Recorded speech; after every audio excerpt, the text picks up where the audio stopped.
তিনি ছিলেন মডেল, তিনি ছিলেন আইডল, তিনি ছিলেন আইকন, তিনি ছিলেন অনুপম আদর্শ, তিনি ছিলেন উসওয়াতুন হাসানা। তিনি গোটা মানব জাতির জন্যে সকাল থেকে সন্ধ্যা, রান্নাঘর থেকে সংসদ ভবন, সুরত ধারণ করার ক্ষমতা কোনো মানুষের নেই। শামাইলে তিরমিজির হাদিসগুলো যখন পড়তাম, হৃদয়ের আয়নায় একটা মূর্তি দাঁড় করিয়ে নিতাম, একটা অবয়ব দাঁড় করিয়ে নিতাম, একটা আকৃতি মনে মনে কল্পনায় ভাসিয়ে নিতাম। চাইতাম আমিও যদি এমন হতে পারতাম, কিন্তু যা হবার নয়। তিনি ছিলেন মধ্যম আকৃতির সুঠাম দেহের অধিকারী একটি মানুষ। তার চুলগুলো ছিল ঘাড় পর্যন্ত প্রলম্বিত, হালকা হালকা কোঁকড়ানো। তিনি যখন চুলের ভিতরে তৈল দিয়ে আছড়াতেন, মনে হতো মৃদুমন্দ ঢেউ দেখা যায়। তার কপাল ছিল চওড়া, ভ্রুগুলো ছিল জোড়া ভ্রু, ধনুকের মতো বাঁকা। চোখের পাতাগুলো ছিল ফুটন্ত গোলাপের গোলাপি রঙের এক একটি পাপড়ির মতো। তিনি কখনো বা যখন চোখের পলক ফেলতেন, মনে হতো মৃদুমন্দ বাতাসে গোলাপ পাপড়ি যেন দোল খাচ্ছে। তার চোখের সাদা অংশ ছিল রক্তিমাভ সাদা, কালো অংশ ছিল কৃষ্ণ কালো। তার নাকটা ছিল খাড়া, নাকের ছিদ্রগুলো ছিল ছোট ছোট। নাকের নিচে ছিল সরু চিকন গোঁফ, গোঁফের নিচেই সেই গোলাপি রঙের ঠোঁট। তার ঠোঁটগুলো যখন কখনো বা মুচকে হাসত, গোটা পৃথিবীর মানুষ অবাক বিস্ময়ে দেখত, গোটা পৃথিবীতে যেন বিজলি চমকিয়েছে।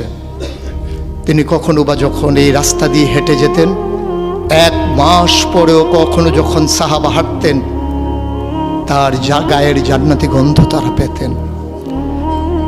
মায়েরা, উম্মাহাতুল মুমিনিন যারা, তারা নবীর যখন কখনো এই ঘামে ভেজা শরীর নিয়ে ঘরে ঢুকতেন, কপালের ভিতরে মুক্তোর দানার মতো ঘামগুলো যখন জমে থাকতো, মায়েরা ছোট্ট শিশি খুঁজে সেই ঘামগুলো শিশিতে ভরে জমা রেখে দিতেন, কখনো বা ঈদে কোনো অনুষ্ঠানে যেন আতর হিসেবে ব্যবহার করতে পারেন। সুরত ধারণ করা কোনো মানুষের সাধ্যর বাইরে। কখনোই কোনো মানুষ সুরত ধারণ করতে পারবে না চেষ্টা করলেই, কিন্তু তার সিরত যেটা অনুকরণীয়, অনুপম আদর্শ। তিনি এসেছিলেন এই জন্যে, ওয়ামা আরসালনাকা ইল্লা রাহমাতাল লিল আলামিন। তিনি ছিলেন রহমত গোটা ধরনীর জন্যে। যেমন করে আল্লাহ বলেছেন, ফাবিমা রাহমাতিন মিনাল্লাহি লিনতা লাহুম ওয়ালাউ কুনতা ফাজ্জান গালিজাল কলব লানফাদ্দু মিন হাওলিক ফাআফু আনহুম ওয়াস্তাগফির লাহুম ওয়াশাওিরহুম ফিল আমর ফাইযা আযামতা ফাতাওয়াক্কাল আলাল্লাহ ইন্নাল্লাহা ইউহিব্বুল মুতাওয়াক্কিলিন। তিনি এসেছিলেন তেমন করে। কেন তাকে পাঠানো হয়েছিল? আল্লাহ নিজেই বলেছেন, লাকাদ কানা লাকুম ফি রাসূলিল্লাহি উসওয়াতুন হাসানা। তিনি ছিলেন মডেল, তিনি ছিলেন আইডল, তিনি ছিলেন আইকন, তিনি ছিলেন অনুপম আদর্শ, তিনি ছিলেন উসওয়াতুন হাসানা। তিনি গোটা মানব জাতির জন্যে সকাল থেকে সন্ধ্যা, রান্নাঘর থেকে সংসদ ভবন, তার জীবনের ব্যক্তি জীবন, পারিবারিক জীবন, সমাজ জীবন, রাষ্ট্রীয় জীবন, অর্থনৈতিক জীবন, ইন্টারন্যাশনাল রিলেশন, সকল ক্ষেত্রে তিনি ছিলেন আদর্শ, তিনি ছিলেন মডেল, তিনি ছিলেন আইকন।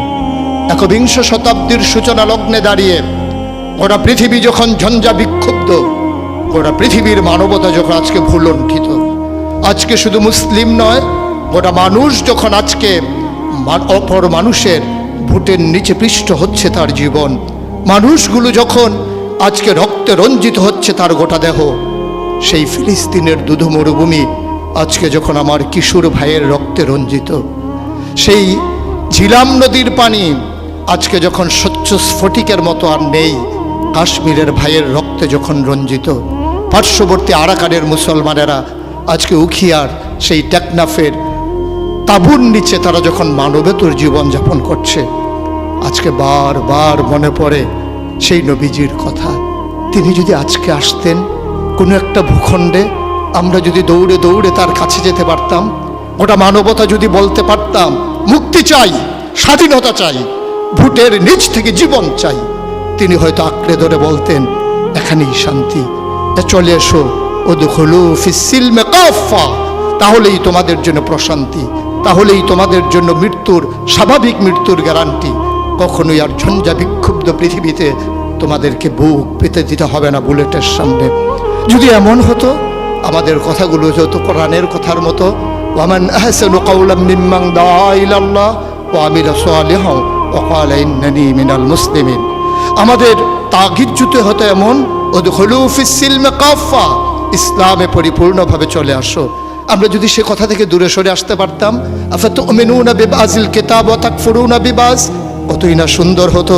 ভালোবাসা যদি হতো এমন যে নবীকে যেমন করে আল্লাহ তাবারক ওয়া তাআলা ভালোবাসার আধার বানিয়েছিলেন, ইবাদতে যদি আমরা হতে পারতাম এমন, আনতা আবুদাল্লাহা কাআন্নাকা তারাহু ফাইন লাম তাকুন তারাহু ফাইন্নাহু ইয়ারাক।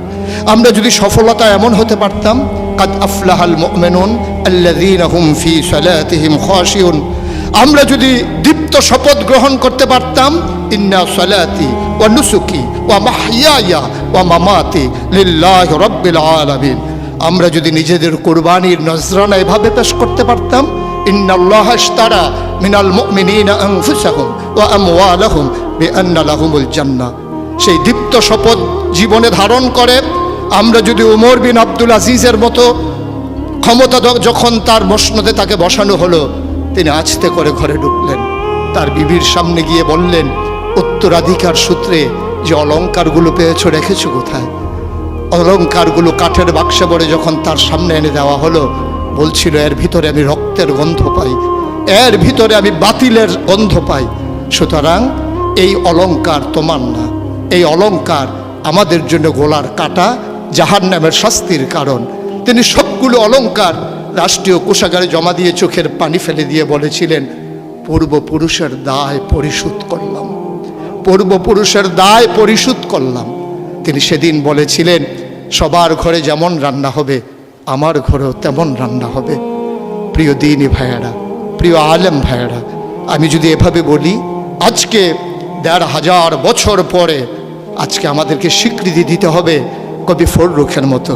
তিনি বলেছিলেন, কোরআনের নূর বুকে পুড়ে নিয়ে দাঁড়ালে যখন মরুর পথে, মহাবেদনায় দেখলে মানুষ ভাসছে পাপের কলস স্রোতে। সে কি অনাচার, সে কি বেবিচার, বিভৎস ক্রূর আখি বিলীন, ভয়াল ঘৃণায় নাক্কার শতাব্দী পথে রাত্রি দিন। আসুন সবাই মিলে এক ঝঞ্ঝা বিক্ষুব্ধ পৃথিবীকে একটু ফুলময় করে দেই, একটু আনন্দঘন পরিবেশ করে দেই।